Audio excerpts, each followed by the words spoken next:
अल्हम्दुलिल्लाहि रब्बिल आलमीन वल आक़िबतु लिल मुत्तक़ीन वस्सलातु वस्सलामु अला रसूलिहिल करीम अम्मा बअद फ़अऊज़ु बिल्लाहि मिनश शैतानिर रजीम बिस्मिल्लाहिर रहमानिर रहीम ज़ालिकल किताबु ला रैब फ़ीहि सदक़ल्लाहुल अज़ीम व बल्लग़ना रसूलुहुन नबियुल अमीनुल मतीनुल मुईनुल मुबीनुल करीम व अला ज़ालिका लमिनश शाहिदीन वश शाकिरीन वल्हम्दुलिल्लाहि रब्बिल आलमीन। मोहतरम हज़रात, आइए कुछ सुनने सुनाने से पहले एक बार आक़ा नामदार दोनों आलम के मालिक व मुख्तार हुज़ूर अकरम नूर मुजस्सम महबूब दो आलम सरकार मुस्तफ़ा मुश्तबा मोहम्मद अरबी सल्लल्लाहु अलैहि वसल्लम की बारगाह में दुरूद पाक का नजराना पेश करें। पढ़िए बावाज़ बुलंद, अल्लाहुम्मा सल्लि अला सय्यिदना मौलाना मुहम्मद मुबारिक वसल्लिम सल्लु अलैहि सलातु वस्सलाम अलैका रसूलुल्लाह सल्लल्लाहु तआला अलैहि वसल्लम।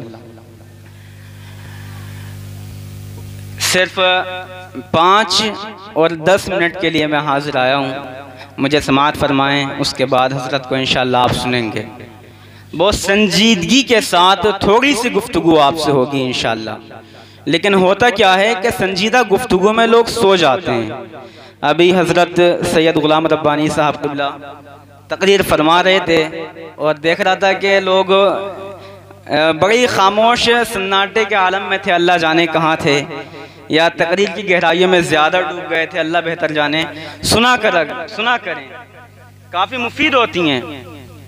खैर, अल्लाह तबारक व तआला इस महफिल को कामयाब बनाए और हम तमाम को इल्म नाफ़े अता फरमाए, आमीन। मोहतरम हज़रात, किसी शायर ने क्या खूब कहा है कि लिखना नहीं आता तो मेरी जान पढ़ा कर। जान से मुराद शायर ने कौम मुस्लिम को पुकारा है, कौम मुस्लिम को अपनी जान कहकर पुकारा है कि लिखना नहीं आता तो मेरी जान पढ़ा कर, हो जाएगी मुश्किल तेरी आसान पढ़ा कर। और अल्लाह ने क्या क्या तुझे नेमत नहीं बख्शी, अल्लाह ने क्या क्या तुम्हें नेमत नहीं बख्शी, फुर्सत जो मिले सूरह रहमान, फुर्सत जो मिले सूरह रहमान पढ़ा कर। और आखिरी शेर शायर ने कहा कि आ जाएगा आसिफ तुझे जीने का सलीका, आ जाएगा आसिफ तुझे जीने का सलीका, तू सरवरे कौनैन के फरमान पढ़ा कर, तू सरवरे कौनैन के फरमान पढ़ा कर। हजरात, मैंने खुतबा मसनूना के बाद एक बहुत ही मशहूर और मारूफ आयत करीमा की तिलावत का शरफ हासिल किया कि जिसका आसान सा तर्जुमा यह है कि वो किताब है जिसमें शक व शुबा की कोई गुंजाइश नहीं। कुरान के बारे में सबसे पहली जो सूरत है सूरह बकरा, उसी में यह आयत है। आप लोग रोज़ बरोज़ फातिहा खानी वगैरह में सुनते रहते होंगे, लेकिन कुरान तो कह रहा है कि ये वो किताब है जिसमें शक व शुबा की कोई गुंजाइश तक नहीं। उसके बावजूद इसमें लोग बड़ी बड़ी गलतियां गिनाने बैठ जाते हैं। तो आखिर इसकी हकीकत क्या है? आजकल का जो तबका है, जो माहौल है, आजकल के लोग कुरान और हदीस की बात कोई भी मौजिज़ा करामत डायरेक्ट नहीं समझते हैं। आज मंतिक का दौर है, लॉजिक का दौर है, उसके पीछे रीज़न क्या है, हकीकत क्या है, जानने की कोशिश करते हैं। आप सुन रहे हैं, हम और आप मुसलमान हैं, ईमान है कि शक व शुबे वाली किताब नहीं है, लेकिन जहन में फिर भी सवाल खटकता रहता है। ईमान कमजोर हो गए हैं। मेरे अजीज दोस्तों, यकीनन ये वो किताब है जिसमें शक व शुबा की कोई गुंजाइश नहीं। मैं मुख्तसर पेश करता हूँ। अगर ये शक व शुबे वाली किताब होती तो इसके मुकाबले में इस जैसी बेशुमार किताबें होती जी, लेकिन इस जैसी कोई किताब नहीं है। जब कुफ़ार अरब ने इसे अल्लाह का कलाम होने से इनकार किया तो अल्लाह ने कुरान में जगह जगह चैलेंज कर दिया कि अगर तुम इसे अल्लाह का कलाम मानने से इनकार करते हो, तुम इसे इंसानों का कलाम मानते हो, तो तुम भी इंसान हो, तुम भी इसकी तरह कोई सूरत बनाकर पेश करो। जब सूरत न बन सकी तो आयत तक का चैलेंज हुआ, लेकिन अफसोस कि उनसे एक आयत तक न बन सकी, एक आयत तक न बन सकी। और कुरान मजीद अपनी अरबी फसाहत और बलागत में बड़ा ही मुमताज़ है। जिस तरीके से आजकल लॉजिक का दौर है, ऐसे ही उस वक्त अदब का दौर था। शायरी का दौर था, फसाहत का दौर था, बलागत का दौर था।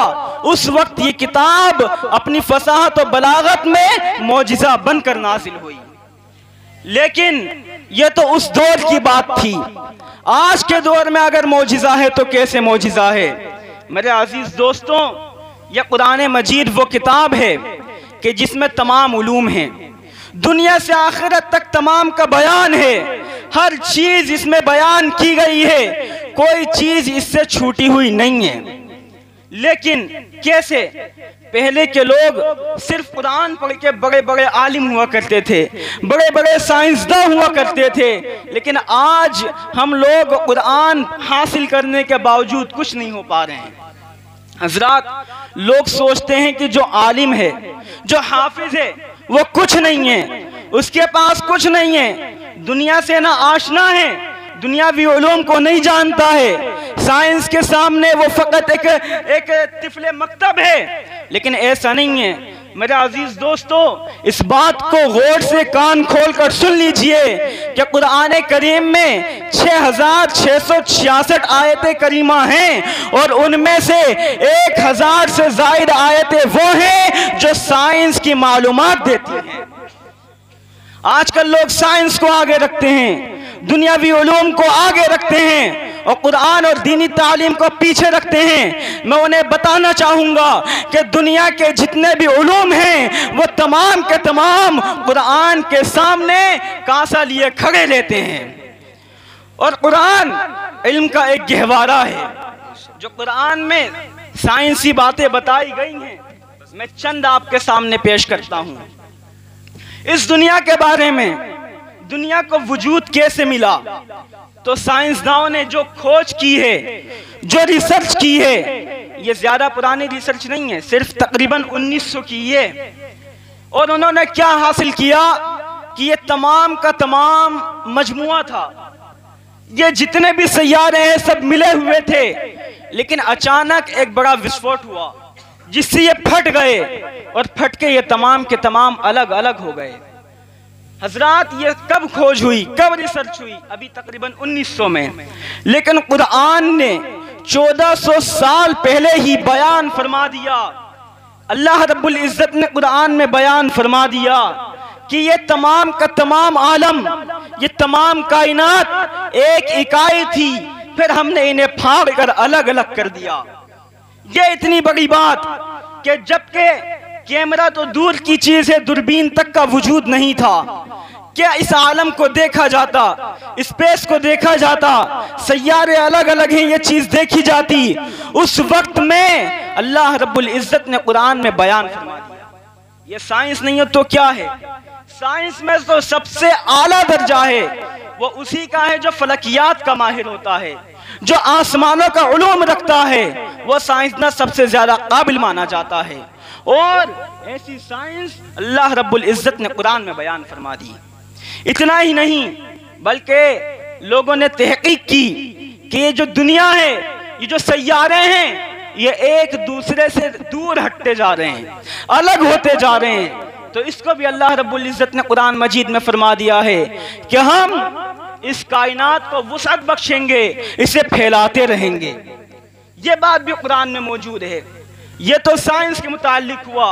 अगर मुआशरे के मुताल्लिक देखें तो मुआशरे के लिए जा बजा अल्लाह रब्बुल इज्जत ने बेशुमार आयतें नाज़िल फरमाई हैं। कहीं फरमाया कि जब आपस में लेन देन करो तो उसे लिख लो, कि लिख लेना ज्यादा बेहतर होता है, और अगर ना लिखो तो कोई गुनाह भी नहीं है, लेकिन लिख लेना ज्यादा बेहतर होता है। कहीं झूठ बोलने से रोका, कहीं जिना और गिबत से रोका। ये तमाम के तमाम हमारे मुआशरे के लिए अच्छी चीजें होती हैं।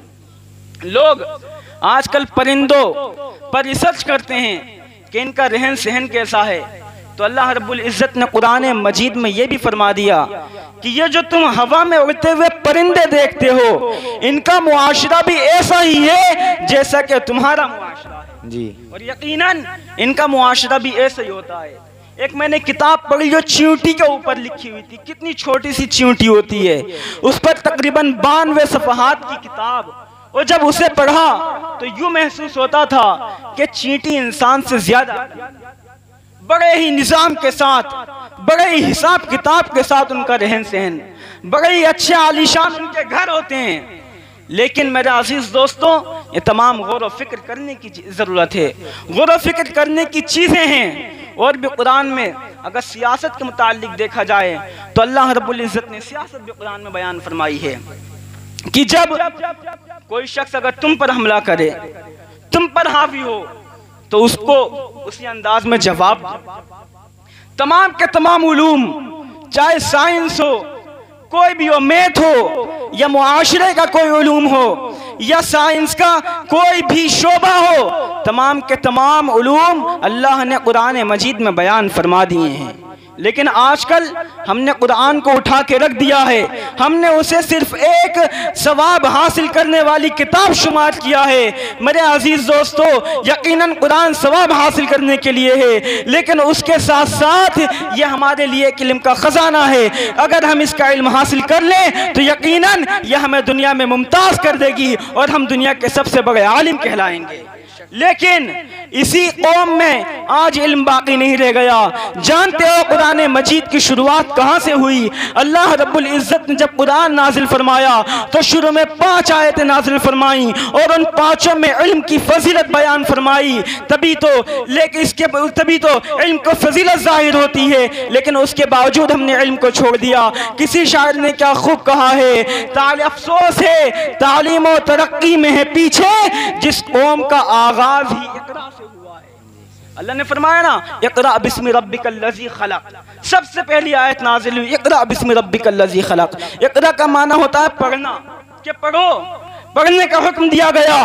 उसके बावजूद तमाम की तमाम कौम इल्म में पीछे है। मेरे अजीज दोस्तों, यकीनन कुरान बड़ी अजमत वाली किताब है, बड़ी बरकत वाली किताब है और साथ ही साथ बड़ी इल्म वाली किताब है। हमें ज़रूरत है कि हम इसमें से मोती और हीरे छांटें। वो एक इल्म का समंदर है और समंदर में से जो जौहर होता है, खजाना होता है, वो खुद तैर कर किनारे नहीं आता है। इसलिए मैं आपको राय देता हूँ, मशवरा देता हूँ, नसीहत करता हूँ कि कुरान मजीद को लाजमी पकड़ लें, उसका इल्म हासिल करें, अपने बच्चों का इल्म हासिल कराएं और उसमें जो जौहर हैं, जो मोती हैं, जो खजाने हैं, उससे अपनी औलाद को माला माल